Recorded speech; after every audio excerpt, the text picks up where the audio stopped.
One's a fire type and the other's blind. It's Arcanine and Arcanine, fuzzy orange friends till the end of time. It's Arcanine and Arcanine, cruising the Pokemon path since 1999. It's Arcanine and Arcanine, get ready for another episode of Pokemon Timeline.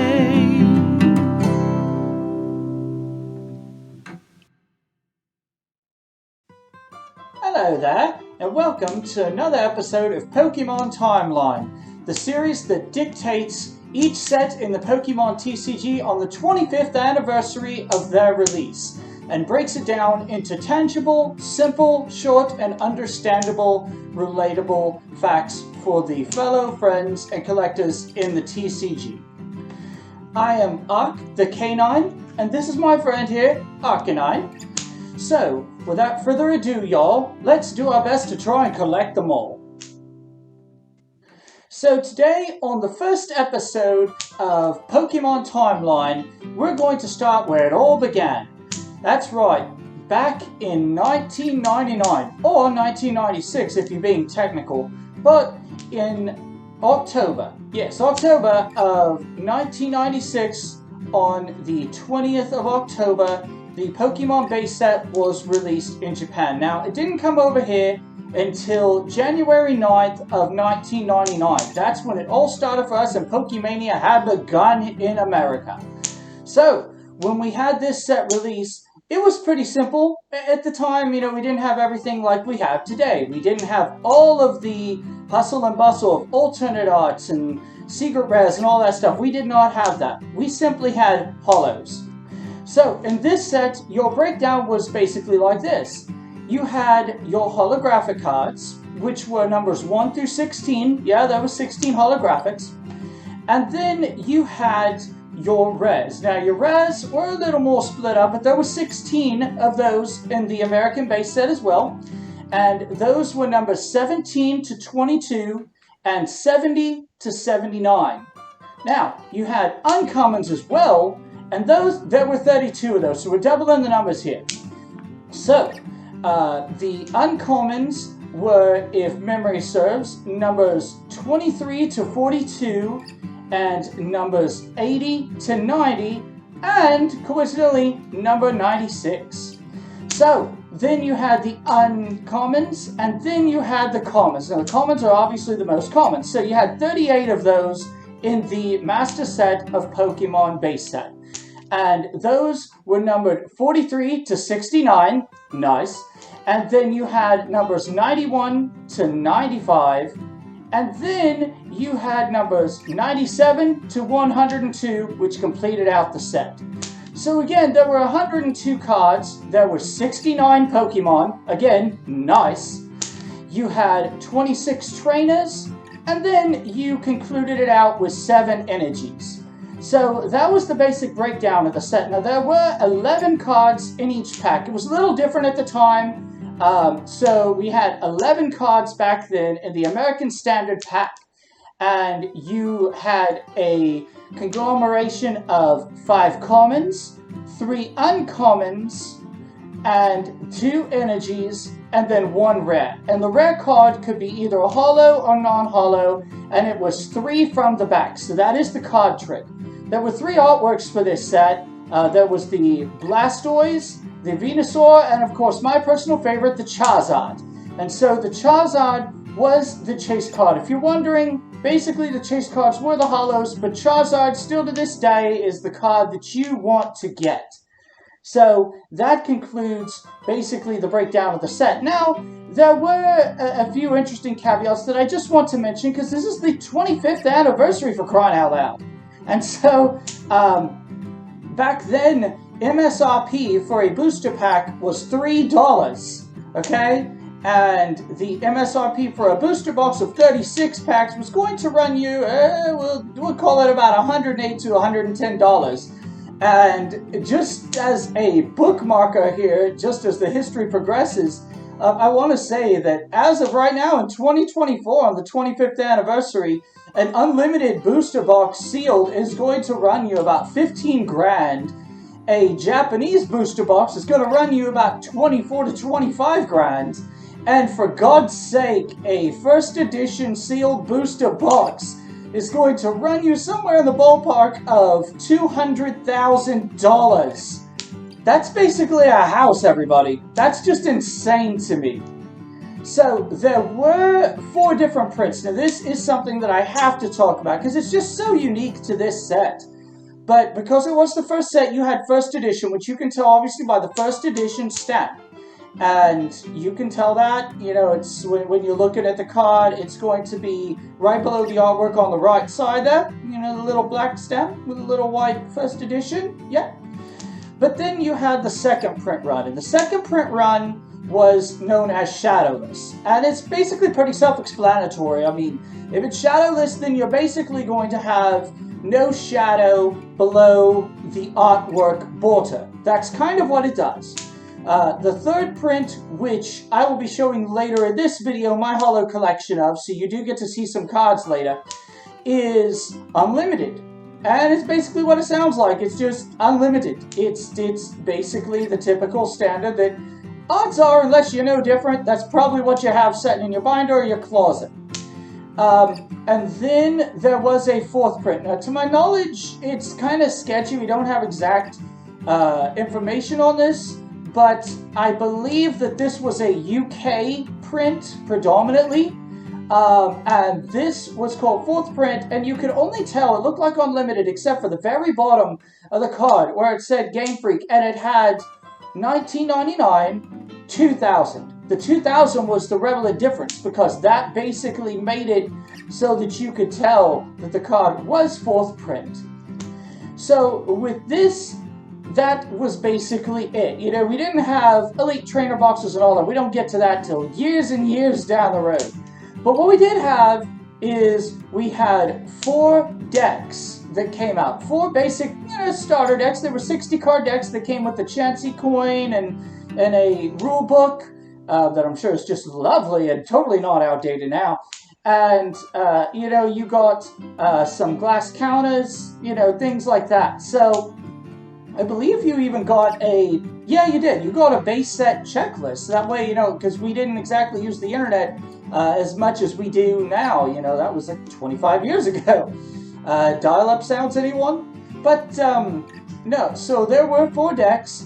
There was Brushfire, Overgrowth, Zap, and Blackout.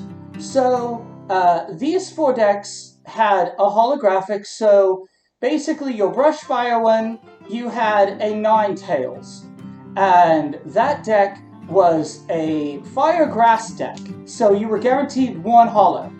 And they do still continue this to this day, of course, but back then it was like, cool, I can actually get a holo and a 60 card deck and some of these things to learn how to play. Then you had, I believe Zap had a Mewtwo, and that was a Psychic Lightning deck. So that was the first 2 decks, and then you actually had Blackout and Overgrowth. Now, those 2 had, respectively, if memory serves, Overgrowth and Blackout had Hitmonchan and a Gyarados. The Gyarados one was a water grass deck, and then the Hitmonchan was a fighting and I believe it was a fighting and water deck. So you kind of had a lot of different things going on with them. And then also the final thing that you got was a 2-player starter set, which did come out in 1999, the same day, January 9th, as well. And that's kind of where you got your Hitmonchan. Sorry, not your Hitmonchan.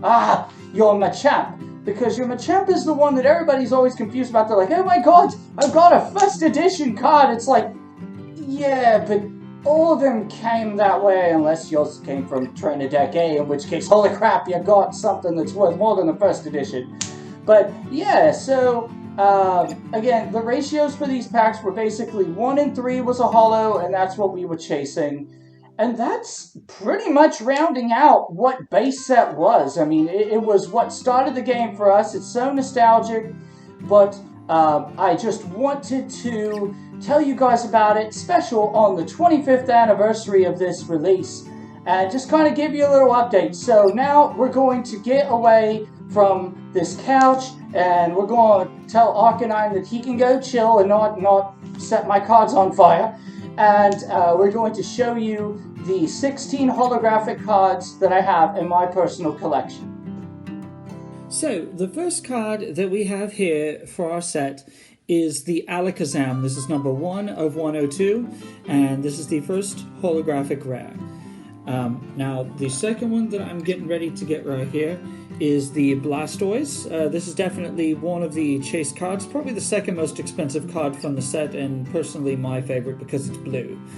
And then I'm going to set that off to the side. And the third one that we have here is the Chansey. This one was basically not the most expensive, but it was one of the most powerful at the time when this game came out and started. So that's definitely a fun one to have, and I definitely enjoy it and have fun memories of playing it. Now, this is the big boy right here. This is what everybody wants. It's the Charizard. And it's definitely the chase card for sure.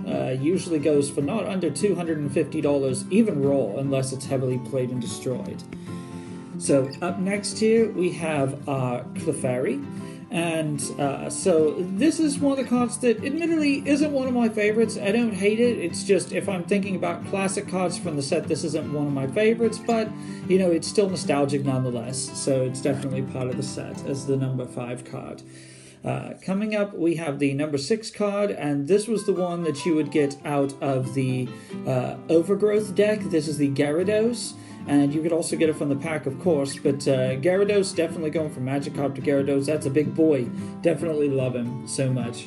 Good Water Dragon boy.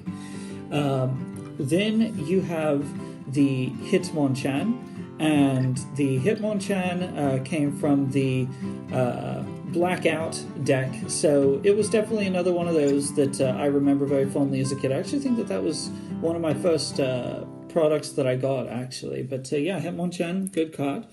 Now this one is one of the ones you're going to see the first edition stamp there. This is the Machamp, and it has that because of the, like I talked about, the 2-player starter set. And there's a few variations on this one.